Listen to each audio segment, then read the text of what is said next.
A group of 5 friends, Anna, Jake, Mia, Luke, and Ben, decided to escape the hustle of city life and go camping deep in the jungle. They'd been planning the trip for weeks, eager to disconnect from their phones and the noise of everyday life. Their destination was a secluded spot, said to be untouched by civilization. But none of them knew the secrets that the jungle was hiding. As they packed their gear into their backpacks and set out into the dense trees, the sun began to set. The jungle was thick, oppressive, and alive with strange sounds. The air was humid and dense, making every step feel like a struggle. On the second day of their hike, while trekking deeper into the jungle, Mia spotted something unusual. Between the trees, barely visible through the dense foliage, was a structure. An old, weathered house, half concealed by the creeping vines and thick undergrowth. At first, they hesitated. It seemed out of place, an ancient, decaying house in the middle of nowhere. Ben, the most adventurous of the group, suggested they explore it. Jake was more cautious, warning them that it could be dangerous. But curiosity got the better of them, and they decided to investigate. As they approached, the air grew colder, the atmosphere unsettling. The house appeared abandoned, its windows shattered, the door hanging off its hinges, and the wood of the walls warped and rotting. Yet, something about it felt alive. The group felt an inexplicable sense of dread as they crossed the threshold. The house and the first night. Inside, the house smelled of mildew and decay. The floor creaked under their feet, and the walls were covered in strange symbols and marks that seemed too deliberate to be just graffiti. The air was thick with dust, but there was something else, a faint whispering, like the sound of someone softly speaking in the next room. After exploring the house for a while, they decided to camp inside for the night. It was too late to turn back, and the jungle outside was even more terrifying in the dark. They set up their tents in the main room, lighting a small campfire to keep the shadows at bay. As night fell, the whispers grew louder. Strange noises came from all directions, scratching, shuffling, and what sounded like faint footsteps. At first, they chalked it up to the wind, but the hairs on the back of their necks stood up. Every now and then, they'd catch glimpses of something moving in the dark, something that wasn't a shadow. The first disappearance. The night dragged on in uneasy silence. Mia woke in the middle of the night, feeling as if something was watching her. She turned to her friends, Jake, Luke, and Ben, each asleep around the fire, but Anna was missing. Her sleeping bag was empty, and there were no signs of her having left the room. Panic set in. They searched the house frantically, calling her name. The windows were still intact, and the door had never been opened. The jungle was silent. Anna had vanished without a trace. The second night. The group was on edge. They couldn't leave, the jungle was too dangerous, and they had no idea which direction to head in. But with Anna gone, the mood shifted from curiosity to fear. They decided to stay the night, hoping that maybe Anna had just wandered off and would return. But when night fell, things escalated. Mia, Ben, and Luke started hearing strange tapping sounds on the walls. The temperature dropped, and the house seemed to groan under the weight of something unseen. The whispers were louder now, clearer, almost as if they were calling their names. One by one, they began to lose their grip on reality. Ben claimed he saw Anna's face at the window, her eyes hollow and dark, her lips stretched into a twisted grin. Luke insisted that someone was standing in the corner of the room, watching them, though no one else could see it. The last night. As fear overtook them, the group began to turn on each other. They couldn't sleep. They couldn't trust what they saw.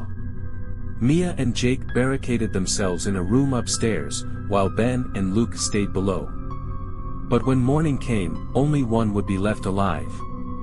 Jake awoke to find Mia missing. She'd been there just moments ago, but now, she was gone. He stumbled downstairs, calling her name, but found Ben and Luke in the living room, their faces pale, their eyes wide in terror. They were alive but utterly broken. They managed to escape the house. Or at least, that's what they thought. In the jungle, the path back to their campsite was gone, replaced by an unending sea of trees and mist. No matter how far they walked, they couldn't escape. The house was always there, just out of sight, like a dark presence looming. In the end, Jake was the only one to make it back to civilization. He stumbled into town, wild-eyed, covered in dirt and blood, babbling about the house and the horrors within it. He told the authorities everything, how his friends were taken, one, by the malevolent force in the house. But when they returned to the jungle with him, the house was gone. Nothing remained except for a patch of cleared earth, as if it had never existed. Jake never spoke again after that day. He was placed in a psychiatric facility, where he died a few years later, his body found under strange circumstances, an expression of pure terror frozen on his face. The jungle swallowed the truth. The house, whatever it was, remained a legend. No one knew if it was truly gone, or if it was simply waiting for its next victims. Jake never spoke again after he returned from the jungle. When he was found stumbling into the nearest town, covered in mud and blood, no one recognized him.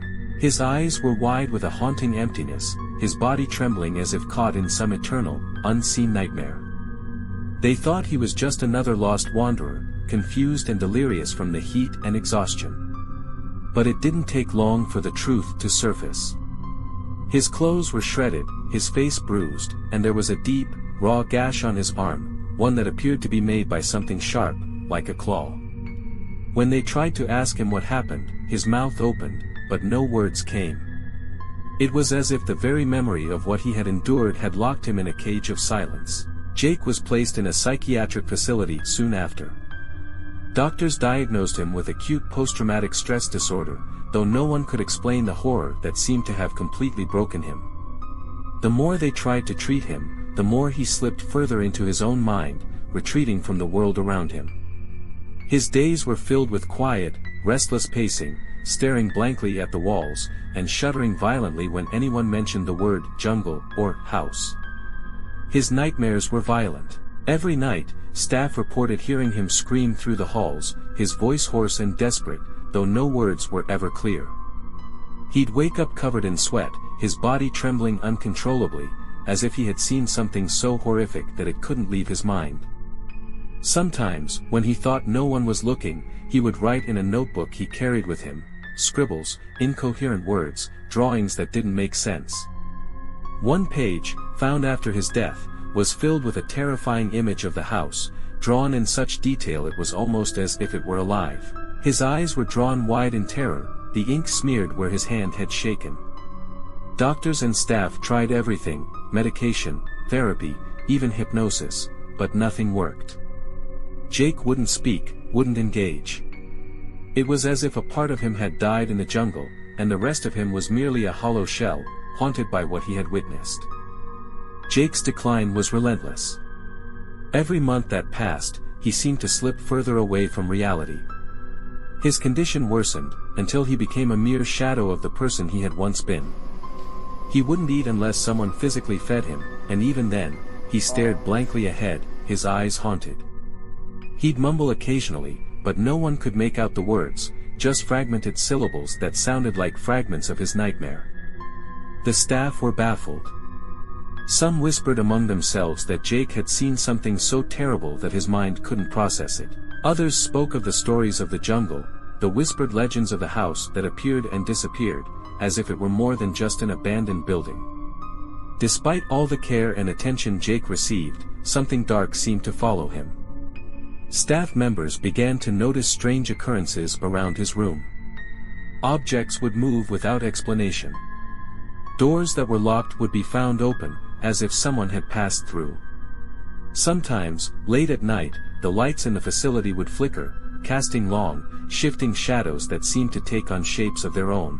One nurse, who worked the night shift, later claimed she heard faint whispers coming from Jake's room.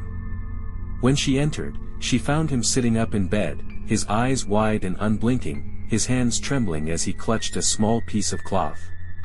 She swore that the whispers were repeating one word over and over, the house. The nurse, unsettled, backed out of the room, not wanting to provoke whatever was happening. She'd been working there for years, but she had never experienced anything quite like this. It wasn't long before Jake's health deteriorated even further. His body began to waste away. He became frail, his face sunken, and his movements slow, as though something was physically draining him. On the rare occasions when he did speak, his words were fragmented, as though his mind couldn't put the pieces of the past together. And then, one morning, it happened. Jake was found dead in his room, his body lying twisted on the floor. At first, the cause of death was unclear. The coroner's report mentioned that his body appeared to have been under extreme stress, almost as if he had died from the sheer force of terror. But it wasn't just his body that was unsettling. The look on his face, frozen in a state of pure, unrelenting horror, was enough to make anyone shiver. His eyes were wide open, his mouth agape, as though he had seen something in his final moments so terrifying that it had taken everything from him. The most disturbing part, his fingers were clutching a piece of cloth, a piece of fabric that matched the design of the old house's curtains, the ones he had seen in his mind countless times. The same ones he had drawn over and over in his notebook. No one could explain it. The authorities closed the case, ruling it as a natural death, possibly due to heart failure caused by extreme trauma. But the facility staff knew the truth. There was something far darker at play. The truth that was never told. The town, having been swept by the rumors of Jake's strange behavior, soon forgot about him, as such things tend to be forgotten. People moved on, going about their daily lives, the horrors of the jungle and the house slipping back into the realm of whispered legends. But one thing remained, the questions that Jake had left behind. What had happened to him in that jungle? What had happened to his friends, to Anna, Ben, Mia, and Luke? The authorities had never been able to piece together the truth of their disappearance. No traces, no evidence, just the legend of the house that swallowed them whole. Some people said they were taken by something supernatural, a curse that haunted that particular stretch of jungle. Others whispered of a dark force, an entity older than the land itself, that had claimed their souls. Jake's death did nothing to answer these questions. If anything, it deepened the mystery. His body, found in that moment of terror, was the final piece of the puzzle, but no one knew how it fit together. The jungle had swallowed the truth, leaving behind only fragments of a story too horrifying to comprehend. The house, whatever it was, remained a legend, its story passed down in hushed tones. It had disappeared once before, and it could disappear again. But there were those who believed it was waiting. Waiting for the next group of souls to wander too close, to stumble upon its dark threshold. People continued to disappear in the jungle. Some were hikers who got lost, others were explorers who thought they could outsmart the wilderness. And though the house was never found, its shadow lingered in the whispers of the wind, in the minds of those who dared venture into the untamed forest. No one knew for certain if it was truly gone, or if it was simply waiting for the next unsuspecting travelers to find it.